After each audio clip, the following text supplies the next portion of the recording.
여러분 안녕하세요. 오늘 심층 탐구 시간에 오신 걸 환영합니다. 거대한 스타트업을 한번 상상해 보죠. 네, 스타트업이요.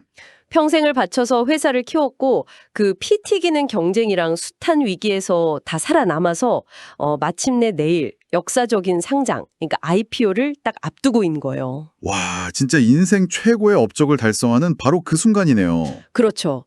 창업자로서 가장 영광스러운 순간인데 갑자기 이사회가 당신을 부릅니다. 그러고는 이렇게 통보를 하는 거예요.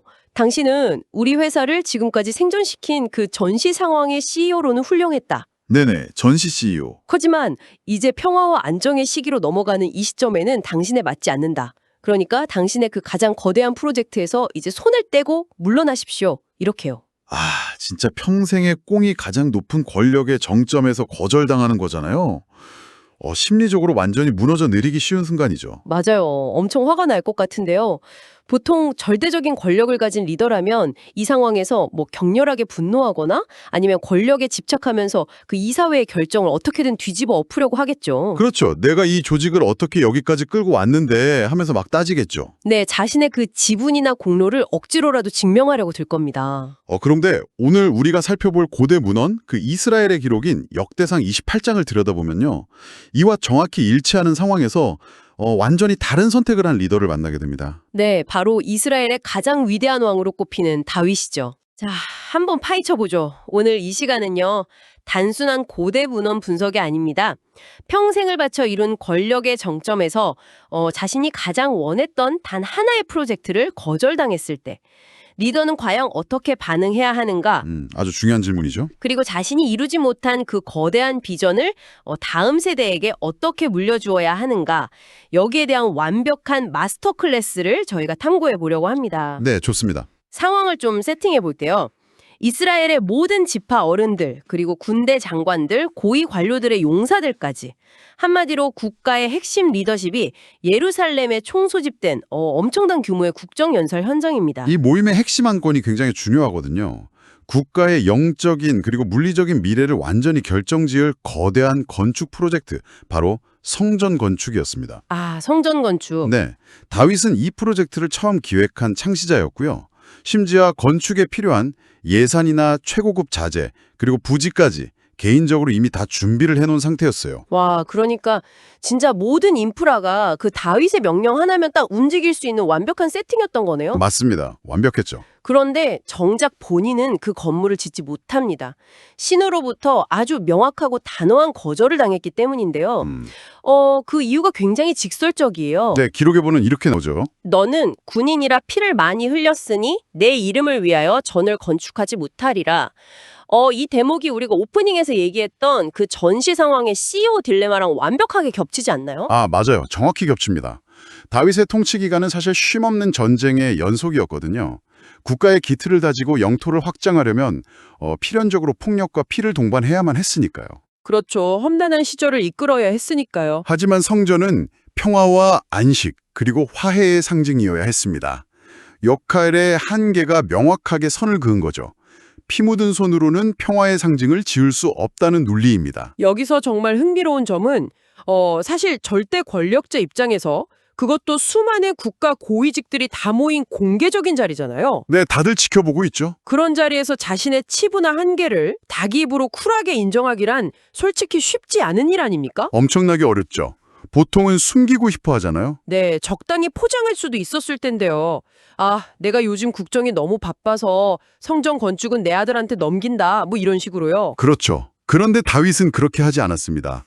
그는 있는 그대로의 거절 사유를 대중 앞에서 낱낱이 발표해버립니다. 와, 진짜 대단하네요. 이게 바로 권력을 철저하게 사유화하지 않은 리더만이 보여줄 수 있는 고도의 성숙함이거든요. 성숙함. 네, 기록의 4절과 5절을 보면 다윗은 자신이 왕이 된 그 과정조차도 철저히 신의 선택, 즉 신성한 선택에 의한 것이었음을 논리적으로 쭉 짚고 넘어갑니다. 아, 그 유다 지파를 택하고 또 그 안에서 아버지 집안을 택하고 수많은 형제 중에서 자신을 택했다 뭐 이런 흐름이요. 맞습니다. 아주 꼼꼼하게 그 명분을 구축하죠. 그러니까 내가 뛰어나서 내 스스로 왕관을 쓴 게 아니다. 철저히 통제된 시스템 안에서 그저 선택받은 역할을 수행했을 뿐이다. 이런 선언이군요. 네, 정확합니다. 그리고 그 논리의 종착지가 결국 어디로 가겠습니까? 바로 자신의 아들인 솔로몬을 향하게 되는 거죠. 똑같은 신성한 선택의 흐름이 그 많고 많은 아들 중에서 솔로몬에게로 정확히 이어졌다고 선포하는 거군요. 신이 솔로몬을 택해서 성전을 건축하게 하셨다. 이렇게요. 네, 이게 그냥 아버지가 아들한테 주는 감정적인 축복이 아닙니다.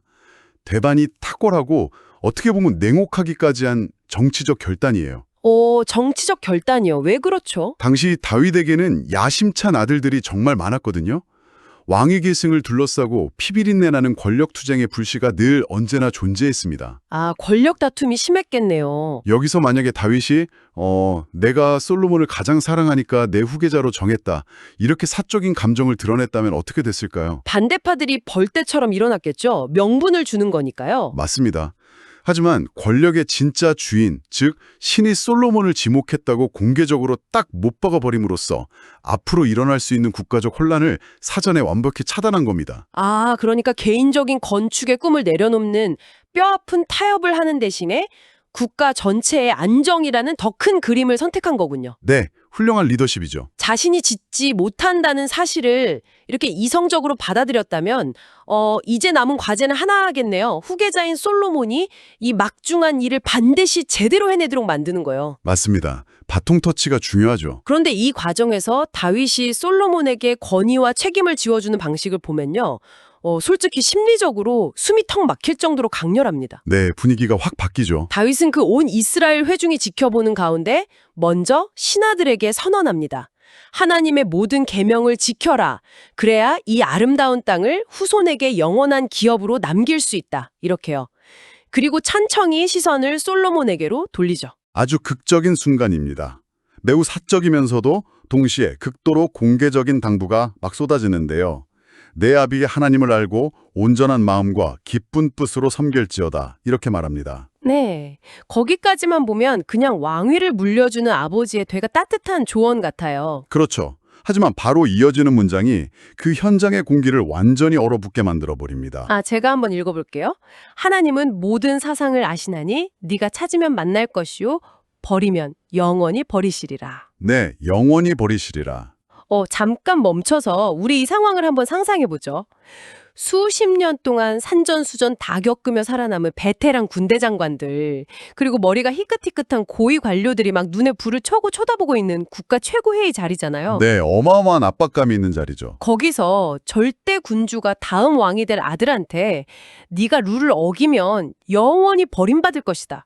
이런 저주에 가까운 조건부 경고를 한 거예요. 맞습니다. 굉장히 매섭죠. 아니, 후계자의 길을 한껏 살려줘도 모자랄 판에 이렇게 무자비하고 압박감 심한 발언을 굳이 문 뒤에서 조용히 하지 않고 수많은 눈동자 앞에서 공개적으로 던질 필요가 있었을까요?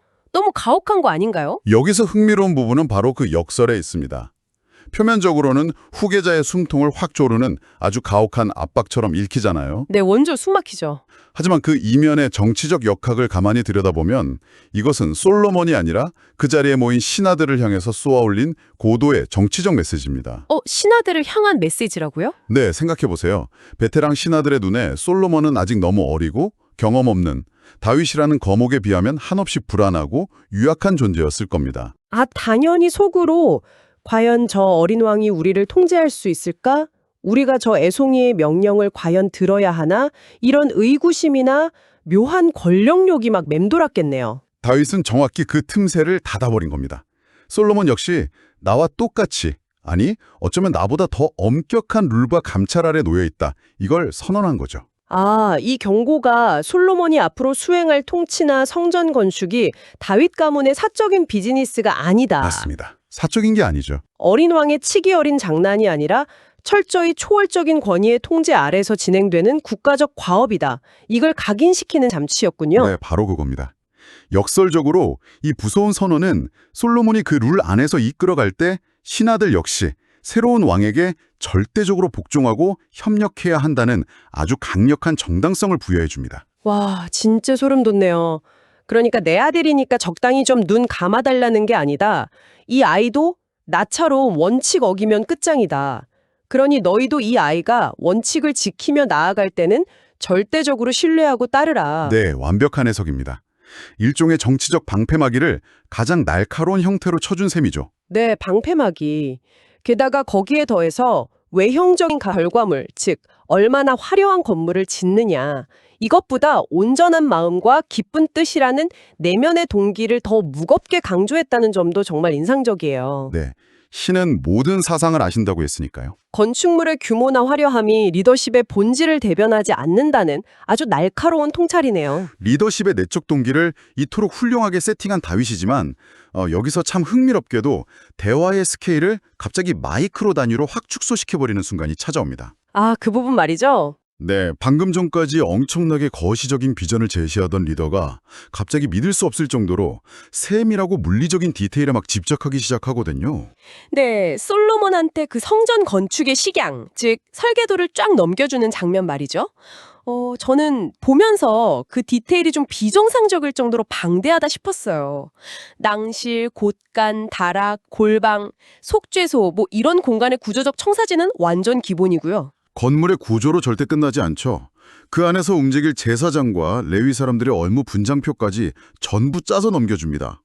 심지어 제사에 사용하는 모든 그릇의 종류와 규격까지 지정하거든요. 맞아요. 이 부분에서 정말 고개를 갸웃하게 되더라고요. 아니, 금과 은의 정확한 중량, 그러니까 무게까지 일일이 다 규정하잖아요. 네, 아주 상세하게 나오죠. 금등대와 은등대의 무게, 진설병의 상은 물론이고 고기, 갈고리, 대접, 종자, 향단에 들어갈 그 금의 무게까지 다윗이 전부 정해버립니다. 네, 정말 숨막히는 디테일입니다. 이거 비유하자면 100층짜리 거대한 랜드마크를 지으라고 후계자 딱 앉혀놓고 화장실 문고리에 들어갈 티타늄 합금의 정확한 그램수까지 전임자가 막 엑셀표 수만 줄을 꽉 차서 넘겨준 격이잖아요. 아, 엑셀표 수만 줄. 딱 그런 느낌이네요. 솔직히 말해서 위대한 리더의 필수 덕목 중 하나가 권한 위임 아닙니까? 이건 진짜 숨이 막힐 정도의 극단적인 마이크로 매니징이거든요. 그렇게 보일 수밖에 없죠.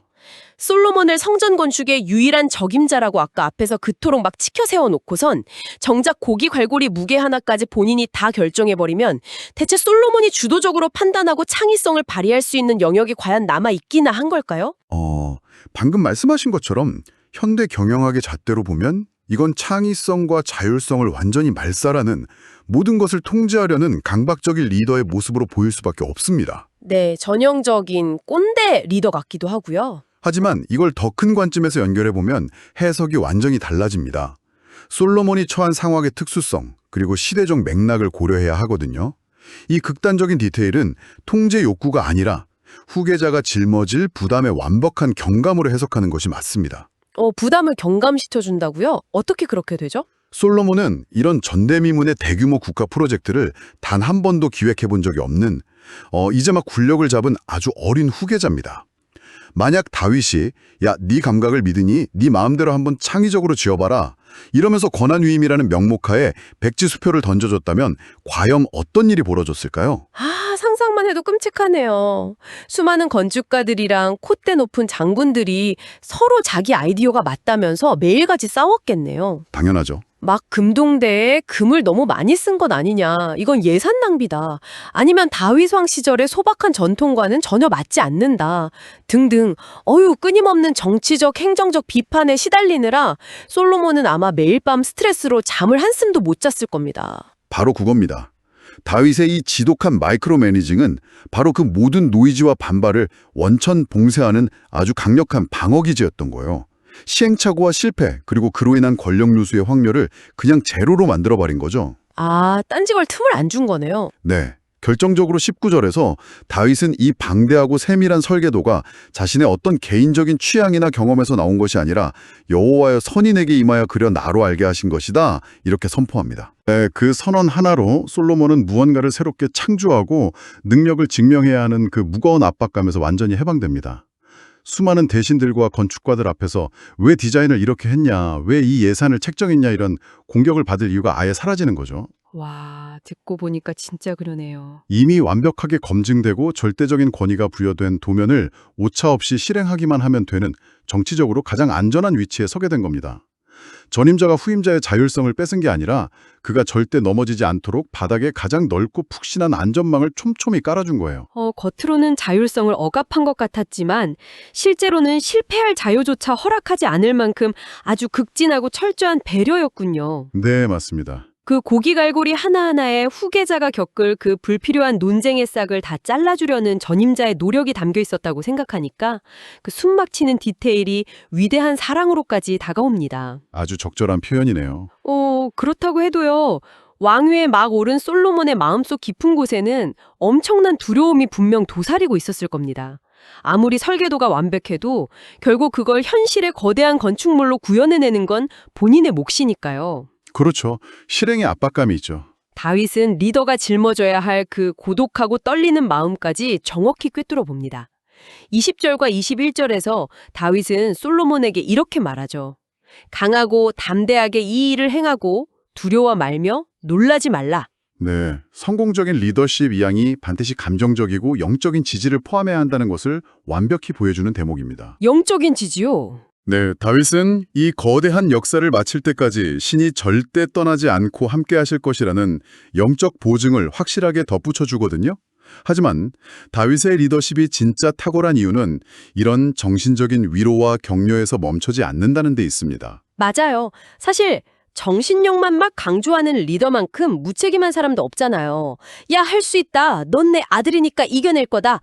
이렇게 외치고 끝나는 게 아니라는 거죠. 네, 말로만 끝나지 않죠. 다윗은 아주 구체적이고 현실적인 인프락을 눈앞에 쫙 펼쳐줍니다. 종교 전문가 그룹인 제사장과 레위 사람들, 그리고 현장에 실무를 담당할 공교한 기술자들, 거기에 모든 장관과 백성이 온전히 내 명령 아래 있을 것이다. 이렇게 명확히 약속을 해주잖아요. 네, 리더십 이양이 단순히 권력의 상징인 왕관을 딱 씌워주고 문서상 결재권을 넘기는 것으로 끝날 수 없다는 것을 보여주는 아주 완벽한 교과서입니다. 완벽한 교과서. 영적인 위로와 매우 현실적인 자원, 즉 방대한 인적 물적 네트워크가 통째로 이양될 때에만 진정한 의미의 계승이 완성된다는 거죠. 후계자를 권력의 정점에 홀로 외롭게 방치하지 않겠다는 아주 실질적이고 구체적인 의지의 표명입니다. 와, 이걸 올림픽 릴레이 경주로 치면 상황이 딱 이렇습니다. 다음 주자한테 그냥 땀 묻은 바통 하나 덜렁 넘겨주면서 이제 내 차례야, 죽어라 뛰어, 이러는 게 아닙니다. 네, 절대 아니죠. 출발선에 선 다음 주자에게 지구상에서 가장 성능 좋은 맞춤형 러닝화를 신겨주고 뛰어나가는 순간 등 뒤에서 강력한 순풍이 확 불게 날씨마저 세팅을 해줍니다. 심지어 양옆에서 일정한 속도로 끌어줄 세계 최고의 페이스메이커 군단까지 전부 섭외해서 넘겨주는 셈이에요. 비유가 아주 찰떡이네요. 절대로 이 거대한 트랙에서 혼자 고립되게 두지 않겠다는 아주 강력하고도 치밀한 연대의 선언인 거죠. 자, 지금까지 살펴본 3000년 전의 이 웅장하고도 치밀한 은퇴식은요, 복잡 다단한 현대를 살아가는 우리에게 리더십과 성취의 본질에 관해 매우 묵직한 질문을 던져줍니다. 네, 그렇습니다. 그렇다면 이 모든 것이 의미하는 바는 무엇일까요? 평생을 바쳐 이룩한 권력의 정점에서 다윗은 자신이 가장 원했던 단 하나의 꿈을 억지로 움켜쥐지 않았습니다. 자신의 역할과 한계를 아주 깨끗하게 수용했죠. 네, 내려놓음의 미학이죠. 그리고 다음 세대인 솔로몬이 완벽하게 성공할 수 있도록 모든 설계도와 인프라를 자신의 이름이 아닌 철저히 다음 세대를 위해 세팅해 주었습니다. 자신이 이룰 수 없는 영역이 엄연히 존재함을 덤덤히 인정하고 다음 사람이 그 기반 위에서 마음껏 영향에 꽃피울 수 있도록 기꺼이 보이지 않는 흙과 거름이 되어주는 용기입니다. 보이지 않는 흙과 거름이요?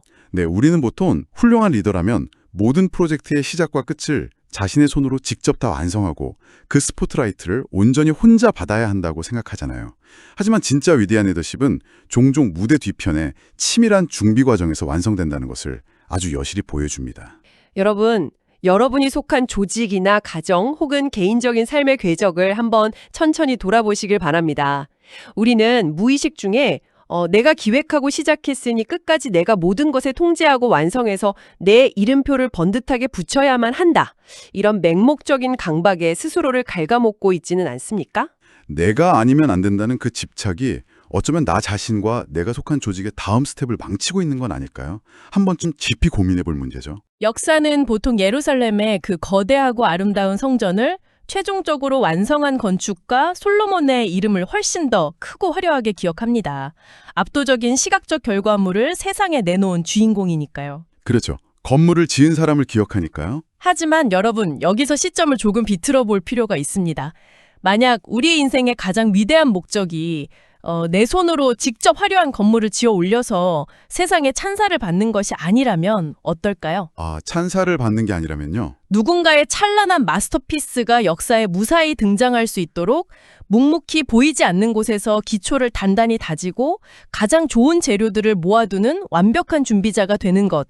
그것이 나의 진짜 역할이자 소명이라면 말입니다. 다른 사람의 영광을 위해 기꺼이 내 꿈의 마무리를 양보하고 그 사람이 결코 넘어지거나 흔들리지 않도록 치밀한 도면과 든든한 자원을 챙겨주는 그 보이지 않는 헌신의 시간들. 어쩌면 그게 스포트라이트가 쏟아지는 무대 위에 주인공 자리보다 훨씬 더 꽉 차고 위대한 자리일지도 모릅니다. 네, 맞습니다. 오늘 여러분이 남몰래 땀 흘려 꼼꼼히 모으고 있는 그 금과 은의 무게는 과연 누구의 거대한 건축을 위한 것인지 한 번쯤 깊게 생각해 볼 시간입니다. 이번 심층탐구에 여기서 마치겠습니다. 다음 심층탐구에서도 여러분의 시야를 근본적으로 넓혀줄 새롭고 통찰력 있는 자료와 함께 돌아오겠습니다. 감사합니다.